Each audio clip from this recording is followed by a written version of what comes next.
శివశ్చ హృదయం విష్ణు విష్ణుశ్చ హృదయం శివ. కార్తీక మాసములో శివకేశవ అర్చన విధులని వశిష్ఠ మహాముని జనక మహారాజుకి ఈ విధంగా చెప్పెను. కార్తీక మాసమున కమలములతో శ్రీహరిని పూజించిన వారి ఇంట లక్ష్మీదేవి కొలువై ఉంటుంది. ఈ మాసములో భక్తితో తులసీ దళములతో జాజి మందార పువ్వులతో శ్రీహరిని పూజిస్తే వారికి మరల జన్మ ఉండదు. కార్తీక మాసమున భక్తితో పండ్లను దానము చేస్తే పాపములు నశించును.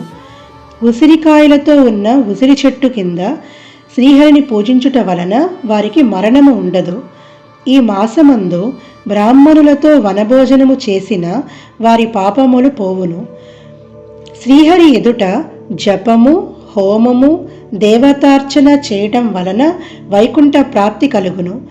ఈ మాసములో బృందావనమున ఆవు పేడతో అలికి రంగవల్లులలో శంఖ పద్మాలను ముగ్గులు పెట్టడం వలన శ్రీహరికి ప్రియురాలు అగును. ఈ మాసములో శివునకు జిల్లేడు పువ్వులతో పూజించిన చివరకు మోక్షము పొందుతారు. తులసి గంధముతో సాలగ్రామమును పూజించిన వాడు పాపాలు పోయి విష్ణు లోకానికి వెళ్తారు. కార్తీక మాసమందు తిలాదానము, మహానదీ స్నానము, బ్రహ్మపత్రి భోజనము, అన్నదానము 4 ధర్మములు చేయవలెను.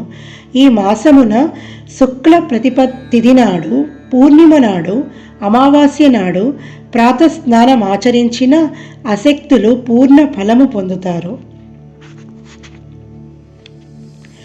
అందుకు కూడా శక్తి లేని వారు కార్తీక మాసమంతా 4 రోజులు కార్తీక మహత్యము వింటే స్నాన ఫలము కలిగి పాపములు నశిస్తాయి.